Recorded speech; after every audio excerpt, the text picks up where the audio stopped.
3월 16일 아침 묵상의 시간입니다.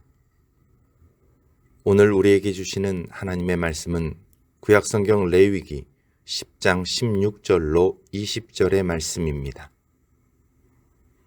모세가 속죄제 드린 염소를 찾은즉 이미 불살랐는지라 그가 아론의 남은 아들 엘르아살과 이다말에게 노하여 이르되 이 속죄 제물은 지극히 거룩하거늘 너희가 어찌하여 거룩한 곳에서 먹지 아니하였느냐.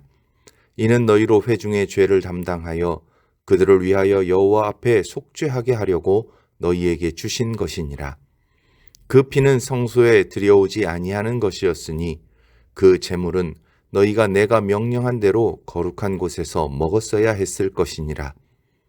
아론이 모세에게 이르되 오늘 그들이 그 속죄제와 번제를 여호와께 드렸어도 이런 일이 내게 임하였거늘 오늘 내가 속죄 제물을 먹었더라면 여호와께서 어찌 좋게 여기셨으리요.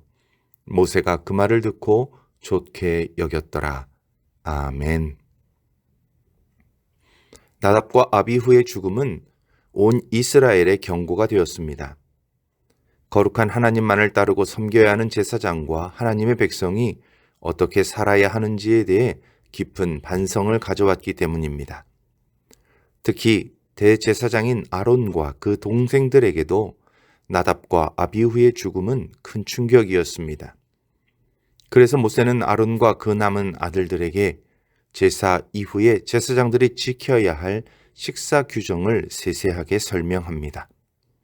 왜냐하면 제사를 드리고 난 이후의 제물도 지극히 거룩하기 때문입니다. 그래서 제사장들은 그것을 다루기 위해 조심하고 또 조심해야만 했습니다. 각종 제사에 따라 제물을 다루는 방식은 달랐습니다.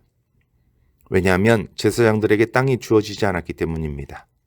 오직 하나님께서 제사장들의 분깃이 되어 주셨습니다. 그래서 하나님께서는 주의 일에 헌신하는 제사장의 생계를 각종 제사의 제물들을 통해 보장하셨습니다. 그래서 소제를 드리고 남은 것을 제사장들의 몫으로 주셨습니다. 그리고 제사장들은 남은 제물들에 누룩을 넣지 않고 제단 곁에서 그것을 먹어야 했습니다. 이것이 그들의 소득이기 때문입니다. 화목제를 드린 후에는 흔들어 바친 가슴과 들어 올려 바친 뒷다리도 제사장들의 몫이었습니다. 그리고 이 음식들을 정결한 곳에서 제사장의 가족들이 함께 먹어야 했습니다. 이처럼 아론과 그의 가족들은 화목제물인 가슴과 뒷다리는 깨끗한 자리에서 먹을 수 있었던 것입니다. 불태워드린 제물에서 남은 곡식 예물은 아론과 그의 아들들만이 회막들에서 먹을 수 있었으나 화목제물 중에서 흔들어 바친 가슴과 들어올려 바친 뒷다리는 그 가족 중 여성들도 깨끗한 자리에서 먹을 수 있게 하셨습니다. 그리고 오늘 제사를 드리고 난 후 모세는 하나님께 드린 속죄제 염소를 찾습니다. 그리고 모세의 두 아들을 책망합니다. 민수기 6장에서 제사장이 속죄 제물을 드릴 때 다음의 세 가지는 반드시 지켜야만 했습니다.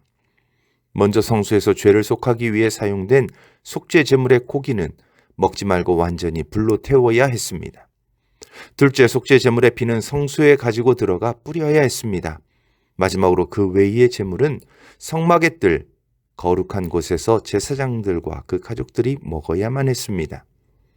그런데 아론의 남은 아들들이 피를 성소에 가지고 들어가지도 않았고 제물을 먹지도 않고 모두 불로 태웠습니다. 그래서 모세는 아론의 남은 두 아들을 책망합니다. 속죄제의 제물을 율법의 요구대로 먹지 않았기 때문입니다.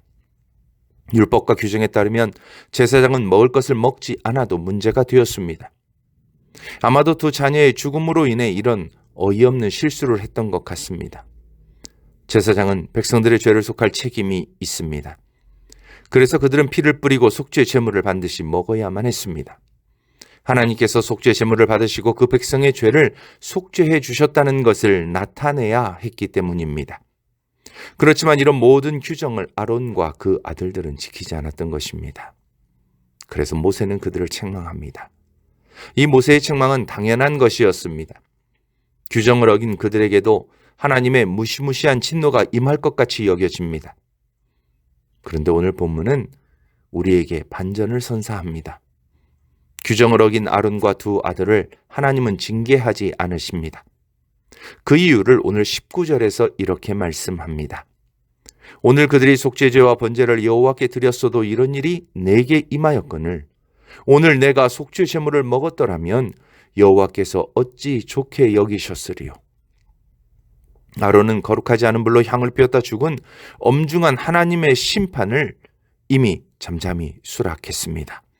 그리고 더 나아가 자녀들의 죄에 대해 깊이 자각하고 회개했습니다. 하나님의 징계의 목적이 성취된 것입니다. 고린도후서 7장 10절에서처럼 하나님의 뜻대로 하는 근심은 후회할 것이 없는 구원에 이르게 하는 회개를 이룬다고 했습니다. 세상 근심은 사망을 이룹니다. 그러나 하나님이 주시는 근심은 구원에 이르게 하는 회개를 만들어냅니다. 모세는 아론의 깊은 참회를 보고 이를 기쁘게 여겼습니다. 그리고 모세의 기쁨은 곧 하나님의 기쁨이 되었습니다. 그래서 나답과 아비오와 같이 하나님의 제사 규정을 어겼지만 아론과 두 아들은 그 진실한 마음, 하나님을 두려워하고 경외하는 마음으로 인해 징계가 아니라 하나님께 용서되고 용납되었습니다. 여기에서 우리는 규정과 율법을 넘어서는 진실한 마음의 중요성을 보게 됩니다.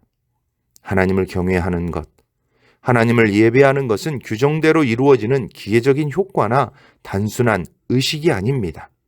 믿음과 내적 태도가 중요합니다. 10장에서 말하는 제사장 가문의 두 이야기를 통해 우리는 하나님의 명령이 중요하다는 것과 하나님을 경외하는 마음의 진정성과 유기적 순종의 중요함을 동시에 만나게 됩니다. 이 두 이야기는 결코 상충되는 이야기가 아닙니다. 하나님께서 부르신 사람들이 거룩하게 구별되어야 하는 것은 당연합니다. 그러나 거룩하고 정결한 것만 취하고 부정하고 속된 것을 율법적으로 제거하기 위해 힘쓰는 것만이 아니라 마음으로 하나님을 섬기는 것도 중요합니다. 우리는 하나님께 구원받은 사람들입니다. 그래서 우리는 거룩해야 합니다. 그러나 우리의 거룩함이 기계적이고 맹목적인 것이 되지 않도록 주의해야 합니다. 마음으로, 진정으로 하나님을 사랑하면 거룩하기 위해 힘쓰기 때문입니다. 우리는 겉모습이 아니라 신령과 진정으로 하나님을 경외함으로 하나님에게 기쁨을 드리는 그리스도인들이 되어야 합니다. 오늘 하루도 신령과 진정으로 하나님을 경외함으로 하나님에게 기쁨이 되는 한국교회와 모든 성도님들이 다 되시길 주님의 이름으로 축원합니다. 함께 기도하겠습니다. 하나님께서 우리를 구원해 주시고 거룩한 예배의 자리에 불러주시니 감사합니다. 매일의 삶에서 거룩함이 우리의 겉모습이 되는 것이 아니라 내면이 되게 하옵소서. 거룩하고자 하는 우리의 노력이 사람들에게 보이는 자랑이 아니라 오직 하나님에게만 기쁨이 되게 하여 주옵소서. 예수님의 이름으로 기도드립니다. 아멘.